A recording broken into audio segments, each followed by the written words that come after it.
We welcome everyone to another edition of Back Your Play with Q. As always, I am your host, Rich Quiñones. Lloyd Vance will be joining me momentarily. And again, we always like to say hello to our good friends over at NY48 WWON. You can catch us live every Saturday and Sunday, 11 a.m. to 12 p.m. As we always like to remind everyone, Back Your Play is for entertainment purposes only. Gambling problem, 1-800 Gambler. The NFL is just moving at a freight train, a warp speed, if you will. And we're starting to get to I guess you can say, the coup de grace of the NFL season, right? As we are fast approaching an early weekend in November, and week 10, we already got it underway. Thursday Night Football in a game that set back, I would say, offenses and the sport of football about 30 years. Denver beats the Raiders 10-7. So if you played the under on that one, you absolutely loved it. But the NFL, it moves at warp speed. Week 10, the season goes by extremely fast.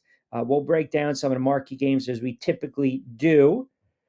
You can always, as I mentioned, get social with us. You can follow along at Rich Q on Q on X, IG, TikTok at Rich Q on the mic, and certainly like, comment, share, and subscribe to my YouTube channel. Always appreciate the support. So as I mentioned, Lloyd's going to join us in a moment. Last night, if you played the under on that Thursday Night Football game, obviously we go to air on Saturdays and Sundays.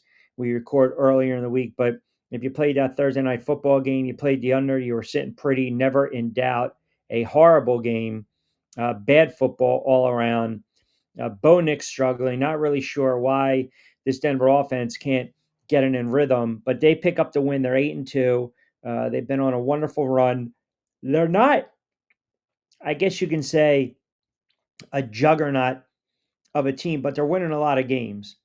And I know Sean Payne afterwards was a little annoyed, but as I mentioned, at the end of the day, you win 5, 6, 7 games in a row, you're doing something right. And, look, after that Giant win, you saw offense against the Dallas Cowboys, and then they came right back down to life against the Texans and the Raiders. So right now they've got what, 1, 2, 3, 4, 5, 6, 7 straight wins after starting 1-2, and the Raiders just kind of going south. So that was your Thursday night affair. As we start with some of these 1 o'clock games, Falcons on the road against Daniel Jones and the Colts. The Colts coming back down to reality a little bit. They got humbled against the Pittsburgh Steelers. Indianapolis is laying 6.5. The total is 47.5. I don't like the Falcons in this spot, but I also don't like the fact that it's 6.5, to be quite honest with you. I tend to stay away from games like this. I know the Colts are at home. I know Daniel Jones did not play particularly well against the Steelers. They blitzed them. They harassed them. They were very disruptive. That snapped Indianapolis' 4-game winning streak. But I think offensively, they should be able to move the football against the Atlanta Falcons. And I just don't like the Falcons at all. I don't think they're a very good football team. I just don't. Giants and the Bears. Bears laying 4.5. I know we'll talk to Lloyd a little more about the Giants in a moment when he joins us. The Giants are kind of in this precarious position where they had a nice win against the Philadelphia Eagles. They should have beaten the Denver Broncos. But then they come back and they're not competitive in the second matchup against the Eagles. They really weren't competitive against the 49ers. There are all these reports coming out that the brass was going to fire Brian Daboll after the Denver Broncos lost, but cooler heads prevailed. So he is a dead man walking, and it's just a question of what are you going to get with this team going forward? The effort and or the lack thereof. Obviously, they have so many injuries. They really do. From special teams, from Gano, the kicker, to the wide receivers, to the offensive line, to a couple wide receivers. Dart's been banged up. Dart's been hit all over the place. Offensively, they have just kind of regressed, to be quite honest with you. And defensively, they're not a good football team. They can't stop anyone. They can't get anyone off the field on third down. They've had a boatload of issues. And, when you have a team that keeps drives alive, like the Chicago Bears have shown that they can do, and they can move the football a little bit, and their ground game's starting to pick up. Well, listen, they won a dramatic, crazy game against Cincinnati. They had no business winning that game, but they won the football game, and they're a red hot team. They have won 5 of 6 right now, and they're showing that they're not going away in the NFC North. They are a 5-3 football team, and really the question is, can the Giants figure out a way to get to Caleb Williams? And the offensive line of the Bears have done a much better job of protecting him and keeping him upright. He's only been sacked 14 times. So they've done a really nice job in that regard. But the question is, can the Giants get to Caleb Williams? And defensively, can they shut down the ground attack of the Chicago Bears? I don't think they can. I really don't. Jackson Dart makes plays. Jackson Dart will sprinkle the football across the field. Jackson Dart will figure out a way to find receivers and or tight ends open. But this is just a game that the Bears, they're just a better team. The Giants really have no answers offensively from a consistency standpoint, and certainly defensively. I think Caleb Williams might have a field day with a very weak and saturated, injury depleted secondary of the Giants. Give me the Bears at home. Pains me to do that. Give me the Bears at home, laying the 4.5. All right, the Bills and the Dolphins. This might be your waxing of the weekend. Miami is getting 9 at home. You saw that they jettisoned and they traded some players. Some of the players have basically come out and said it was the greatest day of my life. And again, when you have a player that says something like that, and I'll get into the player in a moment, that kind of reeks of where you're at as an organization. Jalen Phillips, who was traded from Miami to the Philadelphia Eagles, basically said, overjoyed. I thought it was I thought I was excited day one. Talk to me now. This is literally the greatest thing that has happened to me, my whole life.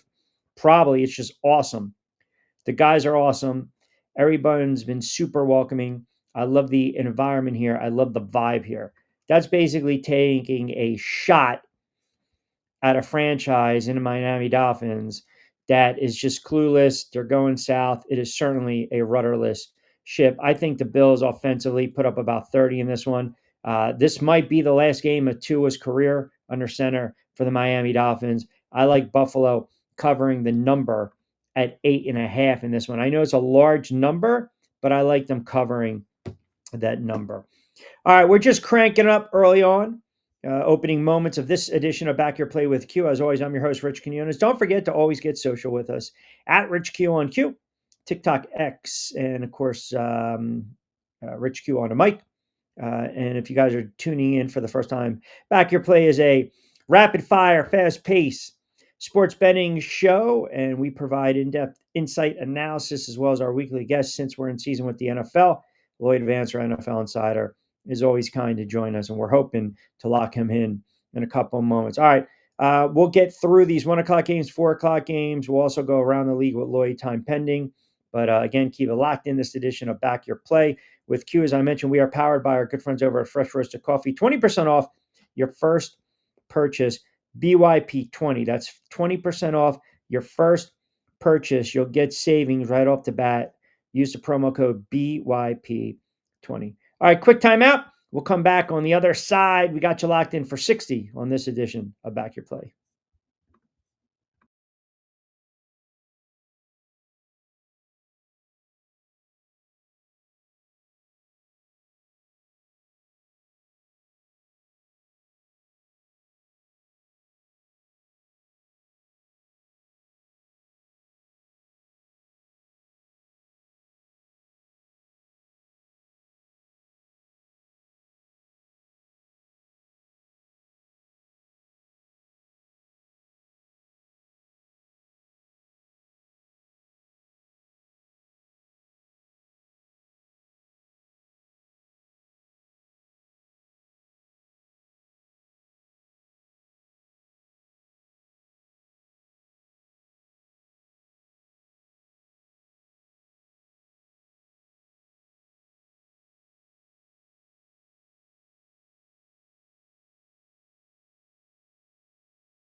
All right, welcome back to this edition of Back Your Play with Q. As always, I'm your host, Rich Quiñones. And as I mentioned during the break, we welcome in our good friend, Lloyd Vance, host of Lloyd Vance's Insider Football SR 1029, The Game, Coastal Sports Digital Network down there in Florida. You catch him every Monday, 8 to 9. You also hear him with me on BYP and, of course, on Q as well. My friend, how are you? Doing great, Q. How you doing today? I'm doing very well. Appreciate a couple moments. I kind of went through the misery of that Thursday night football game that sent offenses back about 30 years. If you're a Broncos fan, you're winning these football games. Do you still look at this offense and feel as though they're they're going to hurt them going forward? I mean, their defense is really good, but offensively, they're so limited. Yeah, Q. That was a tough watch, right? And it's a situation where they have J.K. Dobbins and they have Harvey kind of emerging there, but yeah, their offense is kind of limited. They have some pieces. I like what Franklin's doing and Sutton, but they are limited, and they're leaning on that defense a little too much. Q. Yeah, the defense saved them last night, but they just kept giving the Raiders short fields, and luckily the Raiders just are not a good team. No, they're not. I know Peyton was asked about the effort again offensively, and he's like, ultimately you are what your record is, but we know their offense has some issues with Bo Nix. I went through just a couple games as a teaser to start Falcons and the Colts. I mentioned that Giants Bears game. There's been very conflicting reports that, I mean, there's like a beef going on now in social media with a bunch of, I guess, radio heads and podcasters that Brian Dayball was going to get fired after the Denver debacle and cooler heads prevailed. And, now you've got that X account with Joe Shane and people think maybe it's like a burner account. I have no idea what the hell's going on. I mean, this team is just listen, Brian Daboll knows it's the end. They've got, a lack of weapons or void of weapons. They got guys banged up in the secondary. They got kicking issues. They're on the road. They're laying 4.5 against the Bears. I just don't like them in this spot. I think this is the game offensively. The Bears are going to figure out a way to just keep running that football down the Giants' throat. Williams should be able to open it up. But that Giant team is a mess right now. I mean, they're almost on that same level of what's going on in Miami, which we'll get into in a moment. Yes, Q. Difficult times for them, and they had that brief, where they just stepped off the mat, and Scatterboo, and they beat the Eagles, and Yep. everybody's okay, but then Scatterboo gets hurt, and Yep. everything's in disarray, and it's going to be tough for them against a Bears team. They're inconsistent, but they're 5-3. They're finding ways to win games, and as long as the defense can kind of hold up for the Bears in terms of controlling Jackson Dart, I think yes, the Bears should win this game. Uh, Giants just do not have enough weapons, and change is coming real soon there. So I think Chicago will win this one, and they'll cover that number. Yeah, I didn't really get too much in that Colts and Falcons game because it's one of those I don't want to touch. I can't figure out the Falcons, and then the Colts kind of get humbled last weekend against the Steelers. They are at home. Well, again, when I say that, again, this game's in Germany, but the line is 6.5. We've seen some bad football games. Do you have a feel for this game at all? Yeah, Q. The Colts lost, and they're trying to get that bad taste out of their mouth. They were considered to be the number one team in all football, so this is their opportunity to kind of say, okay, we're back at well, it should be a home game, but they're back in terms of they need to get a win. And the Falcons just are so inconsistent, Q. And Penix is playing in this game. You're not sure about Drake London. I think that the Colts kind of get right, but it is tough when you're traveling overseas and everything. So I'll go with the Colts in this one, but I think the game's going to be a little closer than that number. Yeah, I'm not touching this game. I mentioned the mess in Miami. They traded off a couple players. Players have already come out and said it's been the greatest day of their life since I got traded. I think this might be the last game of Tua's career in the center for the Miami Dolphins. I think this is a game where Buffalo absolutely waxes them. One of the plays I like, James Cook over 83 rushing yards. I just think they're going to play with the league. They're going to run the football.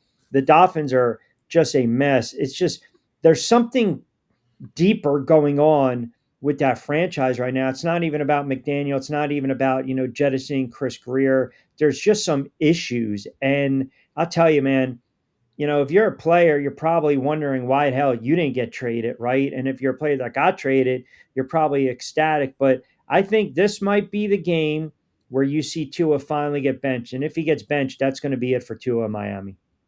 Ooh, it's going to be interesting, Q. He just makes so much money, and you always say follow the money, but it's just, yeah, it's in total disarray there. To get rid of their general manager, I think Stephen Ross, the owner, is kind of like, all right, enough's enough. And Yep. I tend to agree with you, Q, that Tua, I think he has 11 interceptions or somewhere around there, double digit, and he's just not played Yep. consistently with that big contract. So I think Buffalo needs to get right. Divisional game, and they do take care of business. And that's a kind of a big number, for a road team. But I'll say they win it, because Miami, they just, other than HN, I mean, what are you leaning your hat on in terms of the Dolphins? So I'll say, yeah, Buffalo wins and covers that number. You mentioned the 11 picks. Six of them came in back to back weeks. I mean, he had 3-3 in just ugly losses against the Chargers and an ugly loss against Cleveland where their offense couldn't do anything. Speaking of Tua, and it's one of the reasons that I think they're almost in tank mode at this point, to be quite honest with you. But yeah, I'll go ahead and lay the 8.5 with Buffalo as well. The Ravens and the Vikings, interesting game because you said it. Got to give you credit. You mentioned this a couple weeks ago. Do not discount the Baltimore Ravens. And I think it was even after that loss to the Rams. They beat the Bears, they beat the Dolphins, they got the Vikings, the Browns, the Jets, Cincy coming up. They can easily be a 7-5 team, and they're 3-5, second place in the AFC North. So again, kind of hold the phone right now. Don't bury Baltimore just yet. This is a game, again, you think of, the quarterbacking position. And obviously, if Lamar Jackson is, healthy, right? And we know that he's dealing with injuries, obviously. I mean, he's just been banged up, but it does appear that I believe he gets to start, correct? Yeah, he's going to start for second straight week. Last week he came back. He threw for around 200 yards, but they got the win. And you saw the Right. spark that he provided. So he's back. Ronnie Stanley's back. And then Henry, of course. And to me, I think that's also going to be the difference in this game, right? Because you're getting um, Jackson, the threat of him running, even if he's not 100%. Then you got Henry. So again, you might want to stack the box. The RPOs could be prevalent. They're laying 4.5 on the road. The Vikings, again, they've got their issues with quarterbacks. Some reports coming out that, man, we wish we never jettisoned Sam Darnold. I just don't think the Vikings are a very good football team. Baltimore, though, they have to figure out a way defensively to stop the run. And it doesn't matter if it was going to be a Wentz back there, a McCarthy back there. They just need to figure out a way to slow down the Vikings. They can't give up the chunk plays, the big yardage. And I don't think they're. I just look at this team and I don't think they're really good. I mean, McCarthy's numbers, he threw for a buck 43, had a bad pick, and took 5 sacks. So I like the Ravens in this one just because I like their offense more. Yeah, this is going to be an interesting one because, as you said earlier, I did like the Ravens going in this situation, but another road favorite, and then you had the Vikings who were coming off that big win over Detroit. They showed they still have some teeth and they want to be in this race. So it should be an interesting game. I'm leaning towards the Ravens though, Q, because they're getting healthy at the right time. We talked about Ronnie Stanley helping that offensive line, and then defensively, they're getting a lot of guys with Smith and the rest of them back there. So I think the Ravens win this one, but JJ McCarthy is going to be, the key for the Minnesota Vikings. They got to make sure he's not using his legs to beat him, and then Jefferson over top. So I'll go with Baltimore, 4.5. I'll say they don't cover that though. So if you're going to bet it, take the Vikings and the points. But I think the Ravens win the game on the money line. You go from one of the highest lines of the weekend to one of the lowest in the Jets and the Browns. Someone's got to win this game at MetLife. Jets are 1-7, 0-5 at home, mind you. The Browns are 2-6, 0-4 on the road. And how about this? Cleveland laying 2.5. These are kind of your look but don't touch. Now, there's profitability in some of these ugly games with player props and taking a shot here and there. I just The quarterbacking play, both these teams, they're going to have to go out and try to figure out a way to get a franchise quarterback, period. But man, Cleveland on the hook, 2.5 on the road. The Jets are a bad football team. Just to give you a little perspective, they scored 32 at home. Okay.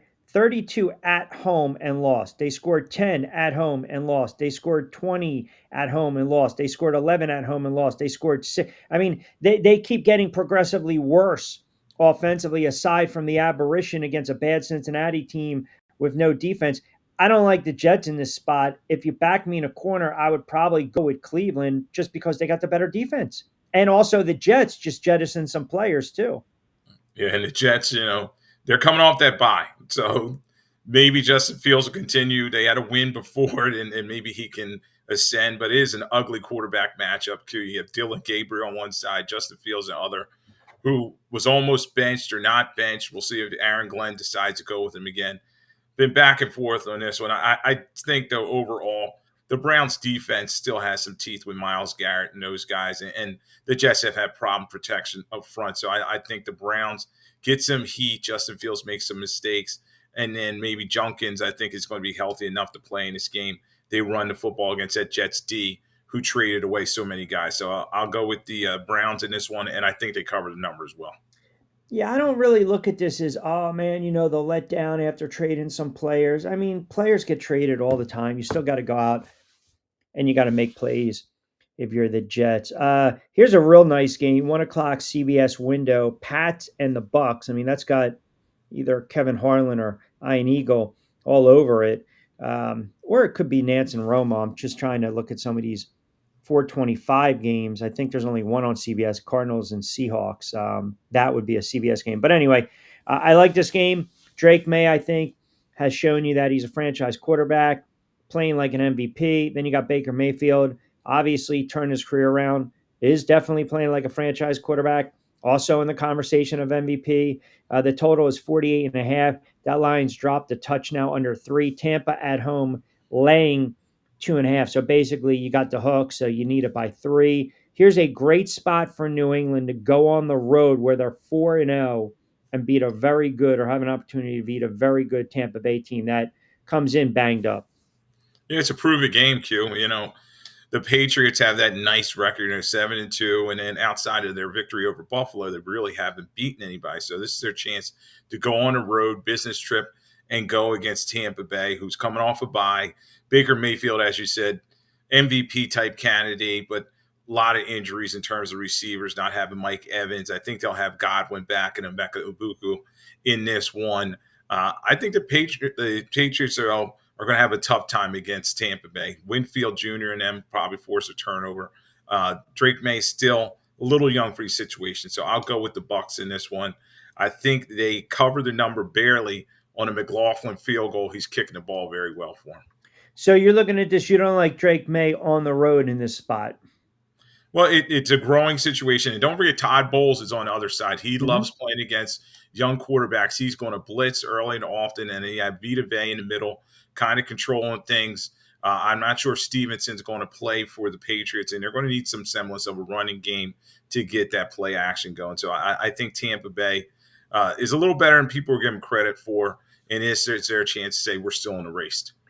Yeah, good point you bring up. What worries me if I'm a Pats fan is that Drake May has been sacked 34 times. Miami got to him on the road 3 times. Buffalo got to him on the road 4 times.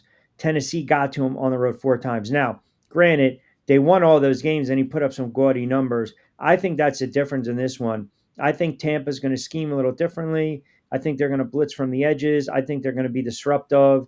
And this could be a game where, they got an opportunity, in the fourth quarter, convert a couple third downs, and you see those exotic blitz schemes from Bowles, and he knows exactly how to play. It kind of frustrates the kid. Now, if they go in Tampa and they win this game, that conversely, that is a big time statement win. But I'm leaning towards you. I like Tampa Bay at home. I wouldn't say begrudgingly because I love what this kid's doing, but I'm comfortable laying the 2.5 with Tampa Bay at home. Yeah, I agree with you. All right, ugly game. Here you go. Saints Panthers 5-4, 3-1 at home, laying 6. Total is 39.5. The Saints are a bad football team. They're not even remotely competitive. They haven't shown up the last several weeks. They've given up 23, 34 respectively. They've been blown out. I mean, if you look at the average margin of victory, I mean, they're losing games by 16, 17, 18 points. They're a bad football team. They go on the road against Carolina, and I know what you're thinking. If we want to take Carolina serious, be a potential wild card playoff team, then you certainly can't trip up against the Saints. Yeah, Q, and this is a divisional game. So Yeah. this is a game Carolina who got a big win last week in Green Bay, so they can't say, okay, we're back and not prepare. They got to be ready. The Saints are still a little scrappy. Q, you have Shuck coming in there trying to give him a spark at the quarterback position. Obviously, they still have Kamara, they have Olave, but Rashid, he's been traded, so not a lot of weapons for the Saints. Carolina, they're a young team trying to prove that they're playoff worthy. 5-4. This is a game they got to have. I expect Dowdle to have a big game in this one. He's nursing some injuries, but I think he's going to run the football. Bryce Young was efficient last week, only threw about 100 yards or so, but he'll get the ball to Ted McMillan and the rest of the guys there. So I think Carolina does win this one. I think it's more of a field goal game, though. So that 5.5 may be a lot for Carolina laying. If you're going to bet it, probably take the Saints in the points, but yeah, I'd say Carolina on the money line. Last 1 o'clock game on the Sunday slate, Jacksonville on the road against the Texans. Both teams have shown inconsistency. A lot of people thought the Texans were going to be able to come out of that AFC South. So here's a divisional matchup. Jacksonville laying 1.5 on the road, 37.5. Man, I'll tell you, Trevor Lawrence is such an enigma. I cannot figure out this quarterback for the life of me. I wouldn't even say, you want to say gut check win against a bad Raiders team, whatever. Texans are much better than the Raiders. I just don't like either of these teams. And if you were to, again, give me your look but don't touch game, this would be it for me. Yeah, Q, this is definitely one I would not touch in terms of putting a take on it or anything. But in terms of analysis, it's a divisional game, and it's a game that Jacksonville's got to have. They're another team 5-3, but really, what have they proved? Q, you talked about that game last week where they barely squeaked by the Raiders and they stopped the 2-point conversion at them, but they were moving the ball at will on them. So this situation where Trevor Lawrence has got to step forward. He needs Thomas Jr. to kind of make some plays for him because Hunter's not playing in this game. And then conversely, on the other side, Houston, we know they're going to lean on their defense. Woody Mark's running the football, but they have Davis Mills coming in at quarterback. I think that Jacksonville's defense, which is turnover driven, will be able to force some against Davis Mills. I think the Jaguars win this one. And yeah, definitely take those points because I think the Jaguars are going to win it outright. All right, midway through this edition of Back Your Play with Q, don't forget we're powered by our good friends over at Fresh Roasted Coffee. 20% off your first purchase, and you probably need it going forward because the weather has absolutely changed. It's just ridiculous. It's 61 day, then it's 35, then it's 40, rain. Brutal, brutal, brutal. But we always like to say hello to our good friends over at NY48 WWON. Q here, Lloyd Vance, kind enough to join us. Don't forget to get social with Lloyd at Lloyd Vance. Does a great job covering the NFL. Host Lloyd Vance's Insider Football. A large audience, a lot of appeal with the show, some great analysis, and always gracious enough to hop on Q as well as BYP. All right, we'll take a look at the 4 o'clock games coming up on the other side. Midway through this edition of Back Your Play with Q. Quick time out. We'll come back.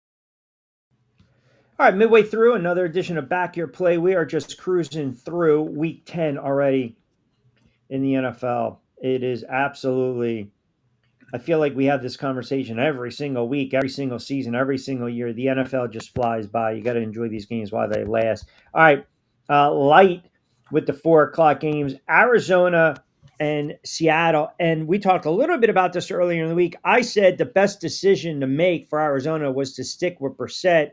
And I know that Gannon kind of was dancing around that, mentioned Murray, walked it back, and now you're going to get Brissett. I also mentioned you earlier in the week, maybe Kyler Murray is not going to be the answer going forward for Arizona, but they got the nice win on the road against the Dallas Cowboys, who have a bye this week, and now they have to travel again on the road in a very hostile environment against Seattle, laying a touchdown. Sam Darnold has played really good football. I just love what Sam Darnold is doing. After they stubbed their toe against Tampa Bay, they won 3 in a row and they can score a lot of points. I think this is a tough spot for Brissett and that Cardinals offense. I can see this game actually hitting the over, which is 45.5. I don't know if I like Seattle 6.5. I think Arizona keeps it close. I'm in line to play the over, but I think this will be a fun game to watch. Sure, it should be. It's a divisional battle, and these two teams, they know each other very well. And you talk about that quarterback situation with the Cardinals. I do agree with you. It was a little weird how Murray had that injury and he was practicing. They had video of him playing, and you're like, okay, he's going to play. And then Brissett played so well, and then they walked it back. Murray's now on IR, so Brissett is the guy. It's a tough situation for him though against Seattle. Their defense with Williams and Jones and the rest of those guys, they can put a lot of pressure on you. And we know the Cardinals line's not that good. So I think Seattle gets pressure, and then they have that running game with Kenneth Walker and JSN catching a lot of passes from Darnold. I see Seattle win this one, and I'll say they cover the number, even though it's pretty high at 6.5. Yeah, I just like what Darnold's been able to do. Very comfortable in the pocket. Obviously, they've got some weapons, and we talked a little bit about this. The kid will throw it all over the place, right? I mean, he gets a lot of players involved. Wide receivers, we didn't even know who they were. I do like Seattle. I don't like the 6.5. I like Seattle winning the game outright, but I'm also going to play the over on this one. Rams and the 49ers. All right, so here we go. Good contest on Fox that has Brady and Burkhalter written all over it. 49ers get the win over the Giants. The Rams have just been a juggernaut of late. They won 3 straight after they stubbed their toe against the aforementioned 49ers. So here you go, right? You got the NFC West. This is the second meeting of the squads. A very big opportunity for the Rams. They're laying 4.5 on the road. Mac Jones, for the most part, a efficient, clean game last week in the win against the New York Giants. But man, just offensively, the Rams to me are just a juggernaut. They're scoring points at will. They're very hard to stop. They can run the football. They're averaging close to 4.3 yards a tote. Stafford turning back the clock. I mean, we can make a case for Stafford right now. MVP. You look at his last game. I mean, what did he torch the Saints for? What, 4 or 5 touchdowns that he threw? He's been just unbelievable. 13 touchdowns over his last 4 games. I mean, he's been just on fire. I like the Rams in this spot. It's going to be an interesting game, Q. It's a divisional battle. It's also a revenge game because let's Yeah, not forget, the last time they played the Rams, they had the game in hand, and then Kyron Williams fumbled the ball at the goal line. So, that's right. uh, yeah, I think the Rams, they're going to work on their ball security, and it does all revolve around Matthew Stafford. Q. He is just playing extremely well, MVP type level. Puka Nacua is probably going to be healthy enough for this game. Devontae Adams in the red zone, and their defense under Shula is underrated. They get after some people. Obviously, they got to stop CMC in this game. He's going for 1,000 is 1,000. He's catching the ball very well, running it very well. But the Niners are very beat up defensively. So I think that the Rams and McVay will take advantage of that. I'm agreeing with you. I think the Rams win this one. Watch the Rams kicking situation. Cardi has not been kicking well. They brought in some competition for him. So that's the only thing that gives you some trepidation. But I'll go with the Rams in this one, and I think they win it and cover the number. Another team that's, again, shown you that they're going to be a problem coming out of the NFC. Now, granted, they did stub their toe against the Vikings. I think it's a little aberration. Speaking of which, the Detroit Lions, that is a team that has a lot of weapons as well. laying 7.5 against a banged up Commanders team that I have coming out of the NFC. Might have to walk back that prediction with the injury to Jaden Daniels. I still think a fireable fence. Dan Quinn malpractice at its best. Now, again, a lot of these reports coming out right now that Daniels no ligament damage, won't need surgery on that dislocated elbow. Horrific, horrible injury. I still believe there's no way you have a franchise quarterback in a game that's already taken a bunch of hits when you're losing 38-7. It made no sense, especially the time of that injury. What was it, late in the third, early fourth? It just didn't make sense to me. It's not Washington's year. We know that. I think we can all agree. I will concede Commanders not coming out of the NFC. I think they get absolutely pummeled in this game. Yeah, Q, there's a lot swirling around this team, and they just had too many injuries, as you said. They lost Lattimore, and they also lost McCaffrey at the receiver position. So I just don't see it getting any better for Washington. That was just an ugly loss. Yes, Daniels appears to be okay. He could come back eventually, but it's going to be Mariota in this game. And you had the Lions, who lost a very close game in division to the Vikings. They know they need to get back and get right. I think Hutchinson will take advantage of a Commander's line where Tunsil's kind of beat up, and they're going to get some pressure on Mariota, and he'll make some mistakes. And then conversely, last week, Jahmyr Gibbs didn't really not get involved in the offense. I expect a lot of him for the Lions in this one. Jared Goff will probably take care of the ball, and Amon-Ra St. Brown have some big plays. I think that the Lions will win this one, win it big, and cover that number. Steelers feeling pretty good about themselves. They had that big win against Indianapolis. Now they got to travel out west. They had the Chargers. The Chargers, again, here's a team you just can't figure out. They look like a perennial playoff team. They're laying 2.5 at home. Obviously, we're starting to see a little more uptick of the scoring for the Chargers. My concern, though, I just pulled it up. Most hits taken by quarterbacks since Jackson Dart became the starter in week 4. Justin Herbert, 67 times. So, that offensive line has to keep him clean, upright. Uh, we saw what the Steelers were able to do last weekend against Daniel Jones, harass him, a couple picks, tip balls here and there. I'm not a big fan of the Steelers, but I feel as though the Chargers always had that game where you're like, oh my God, what team are you, right?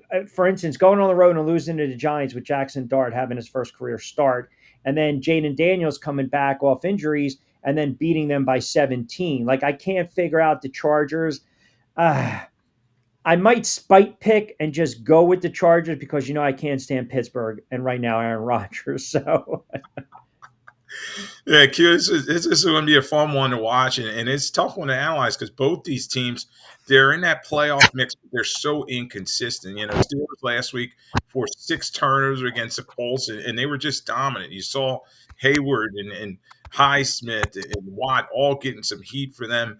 And then conversely, on the other side, the Chargers, they struggled against Tennessee. They could have blown that game, but they pulled it together. Herbert, yes, as you said, been hit a lot. He's got to get that ball out of his hands a lot.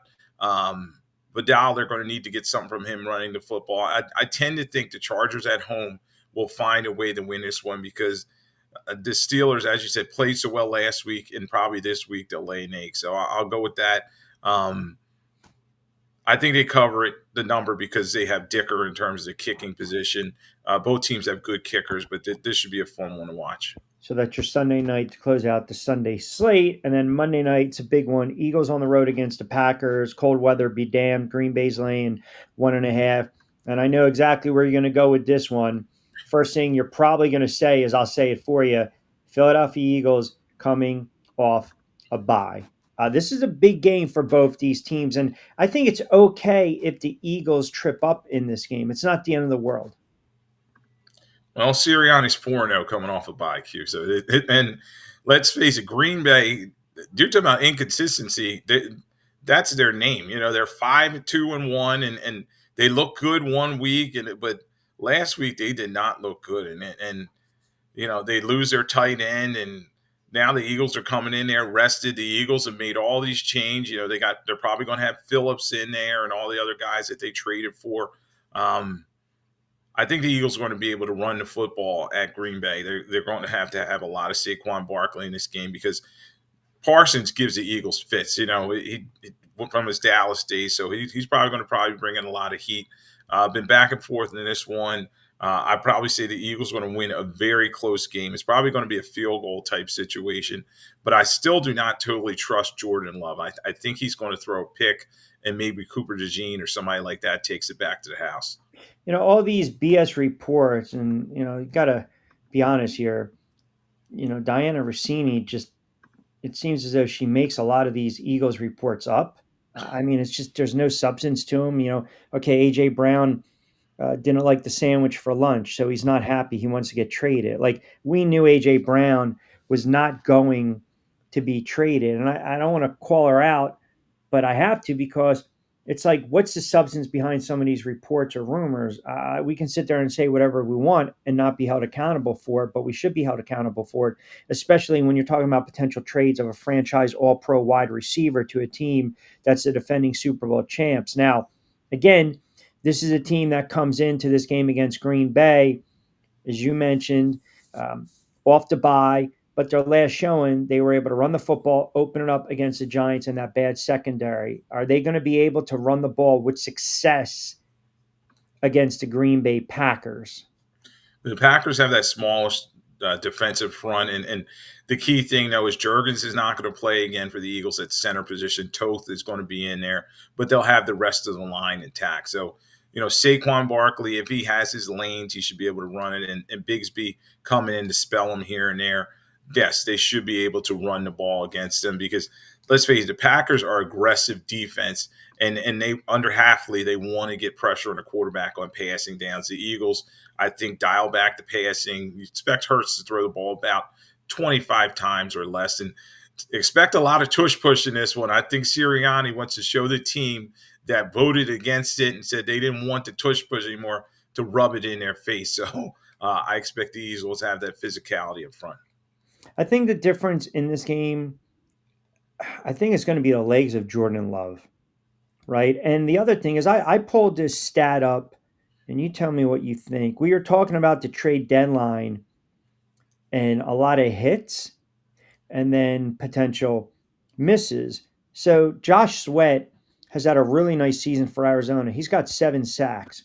Jalen Carter, Nolan Smith, Zach Bond, Josh Olch, Jahad Campbell. They have 6 total sacks. So you can look at it and say kind of a rare mistake by Howie. The reason I bring up Jordan Love and his legs, because I think if the pocket's flushed a little bit, he's going to be able uh, to keep drives alive, maybe convert, second and short, third and short, maybe a couple third and longs. And again, the more you convert, what's happening? The defense is out on the field. You're limiting possessions from that offense. I think that's kind of the X factor. Now, you tell me what you think on that. And I'll pull up Jordan Love, his, just so you know, his rushing props right now versus the Eagles. Let me give it to you real quick. Love's prop.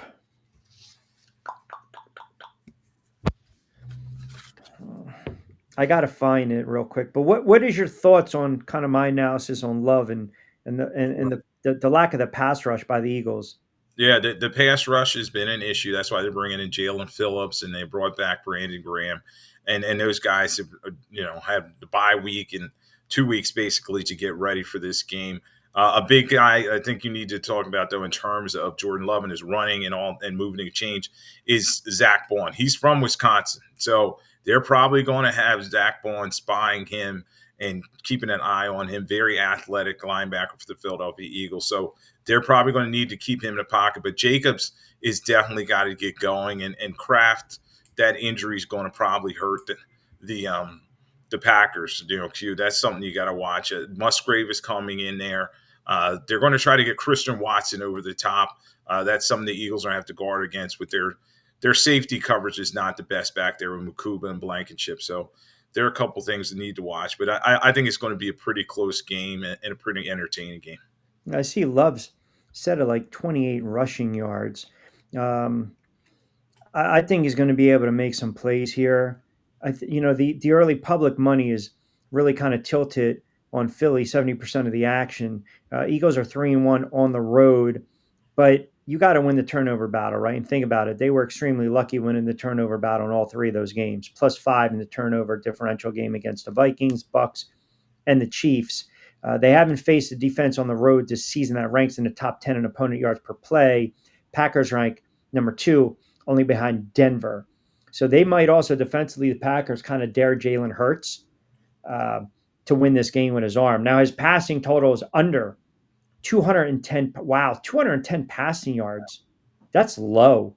That is very low, and Q, he does well when he's throwing the ball, that 25 or less sweet spot that we talked about. When he's getting up to 30 plus passes, it just does not work for that offense. I know Patula is going to try to find ways to get the ball to A.J. Brown and placate him, and but they can't make sure they force it. They still have Goddard. They still have Saquon Barkley coming back from that groin injury, and Devontae Smith, who's one of the best number twos in the NFL. So I think the Eagles have enough weapons, but they got to protect the quarterback with Gary and Parsons. He's been sacked 26 times this season. And just to piggyback on your point, he threw it 32 times against the Rams. Obviously, the Rams were in position to win the game, the blocked field goal late. He threw it 38 against Denver. They lost. He threw it 33 against the Giants the first meeting, which was really not competitive. I mean, it was a 34-17 game, but the Giants dominated. Other than that, he hasn't thrown for more than, or at least pass attempts, more than 23 or 24, which was against Tampa this season. So you're talking about that run the pass balance to keep the defenses on their toes a little bit. And Saquon Barkley found success against a bad Giants run defense. Is he going to be able to carry that momentum into Monday night? I was talking to some guys that are at practice, and they said he looks good. They got to make sure that groin injury is right. They'll maybe give Bigsby some more carries, and yeah, they're going to have to run behind Lane Johnson and that big power side of the line. That the Eagles have done so well with in the past. So set that up, and then Jalen Hurts can go play action. You'll probably see a lot of the read option stuff that Hurts likes doing. But I'd like to see Hurts underneath center some more, Q. That would kind of switch up the offense more, put it more in rhythm. So it's going to be a fun one to watch and see which coach will finally blink, first. You got two good young head coaches going against each other here. Green Bay's got a good rush defense. Saquon's prop is 74.5 rushing yards. They have only allowed multiple backs to clear 70 yards this season twice. Josh Jacobs, conversely, 68.5 rushing yards. That Eagles front has not looked as dominant like we've seen in years past. I like the home team in this game. I think the Eagles are due for a little bit of a letdown. I think this is a good spot for Green Bay, and it's a good test for the Eagles, to be quite honest with you. The Eagles' remaining schedule after this game, they have the Lions, a hit or miss Dallas team. We don't know where the Bears are going to be at. The Chargers, the Raiders are bad. The Commanders are bad. Then they got to go on the road late December at Buffalo. They pretty much have locked up the NFC East. Now they're just looking for home field advantage throughout, and then they close with the Commanders. They should win their 11, 12 games. Yes, it's a statement game for them. They're defending Super Bowl champs, and they got the bullseye on their back. Don't forget last year that the Packers lost to them last year over in Brazil. So they may want to get some kind of revenge out here. But the Packers have got to find that consistency, because you saw last week against the Panthers, they just did not look right, Q. And they, not that they're going to look past the Eagles, but they can't forget about this game and not prepare for it. Dallas has a bye this week. And the reason I bring it up, just the horrible story for Marshawn Nealand. Just really, really sad, man. I know a lot of players now coming out talking about, mental illness and, the struggles and whatnot. And the irony is that you got Antonio Brown that, we joke about Antonio Brown over the years, but you can't tell me. I mean, I don't have any scientific proof, but you can't tell me that he's not battling some form of CTE. He was basically just arrested, extradited to the U.S. He's facing attempted murder charges. Then you get Graham Gano talking about how he's had death threats and people telling him to go get sick and get cancer because you're missing a couple field goals. I mean, I have no idea what the hell's going on in the sports world right now, but the situation in Dallas, that's really unfortunate because you never want to see a young person take their life. This kid was extremely young, 23, 24 years of age. And just, man, I don't know how Dallas would have been able to respond and play this weekend, to be quite honest with you. I mean, I know you still have to, and I'm not saying, and I'm very sensitive to this, but maybe it's a good thing they have a bye week this week, to be quite honest, because they would have been bombarded with questions regarding this tragedy. Yeah, Q, and it's there's gonna be a lot on their minds. I remember covering a similar situation with the Kansas City Chiefs where they had a player unfortunately um, pass away and at his own hands, and You're they talking about was it the linebacker years ago yeah, and he actually at the in facility, the you know what I parking mean? lot? Yes, and I remember I covered the Eagles game with the Chiefs. I was sitting there and their assistant GM talking to Bill him, and Von Belcher. yeah, and then next thing you know, that's the lead story, and I was like, man, it was just crazy how that all shook out, and teams do get shook up from this. So hopefully they have the right staff in place. I know Jerry Jones probably will have people to talk to his team and try to pull them together, but it is an unfortunate situation, and have to deal with it in season. It is it's just very difficult for a team. So we'll see how Dallas bounces back from it. And I do agree with you that the league needs to do more in terms of mental health and helping these players out, because it is real, and the hits they take, they are real people. I think I tell a lot of fans at Q, because I hear the same kind of comments and texts and emails.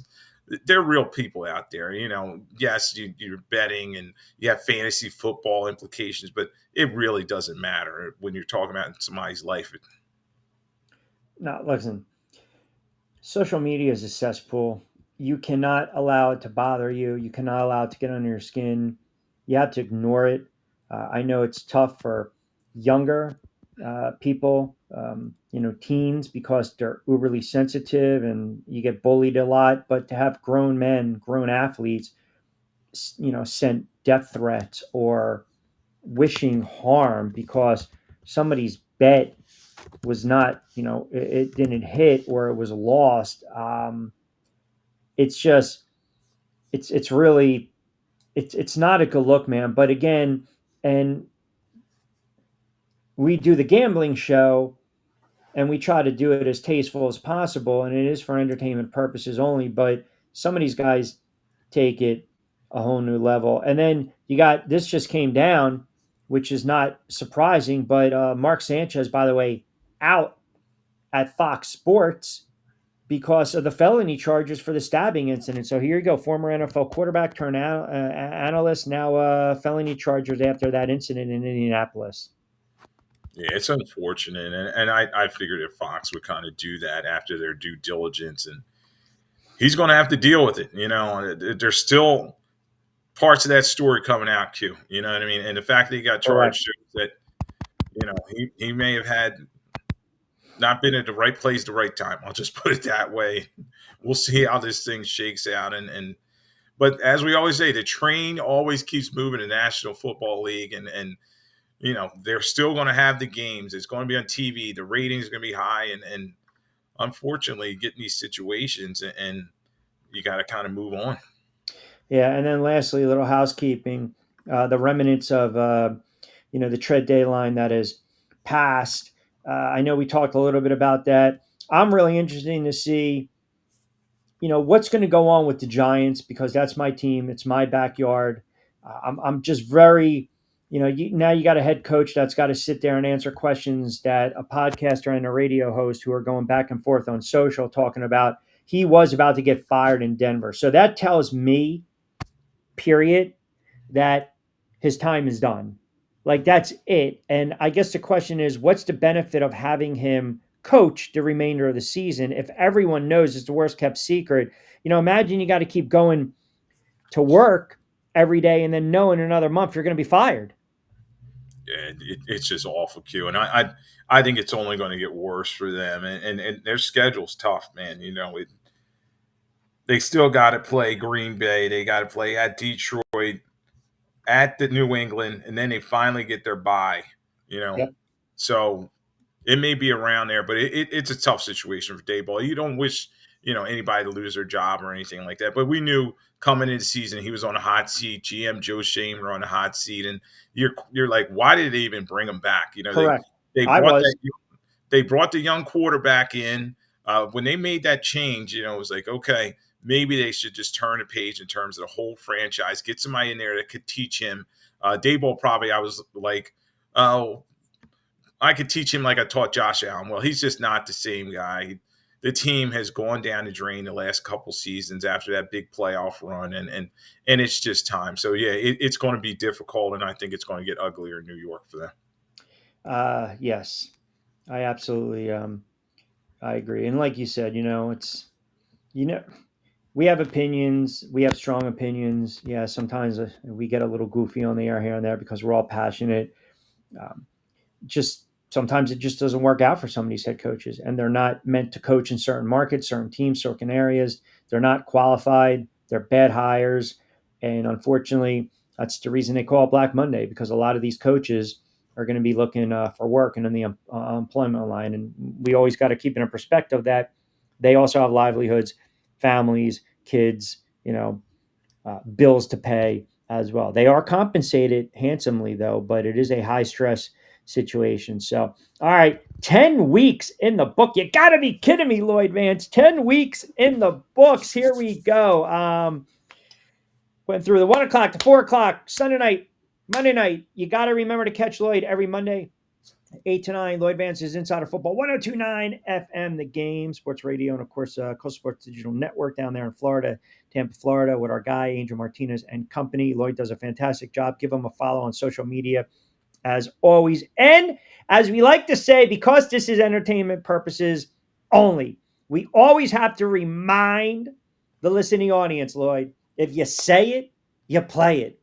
If you back it, you're going to. You're going to stack it. There you go. That's right there. My guy, Lloyd Vance, jumping on this edition of Back Your Play. Appreciate it, my friend. As always, looking forward to do it again next week. Put a little coin in the pocket. Enjoy what should be another solid week of NFL action. Thank you, brother. All right, Q. Talk to you later.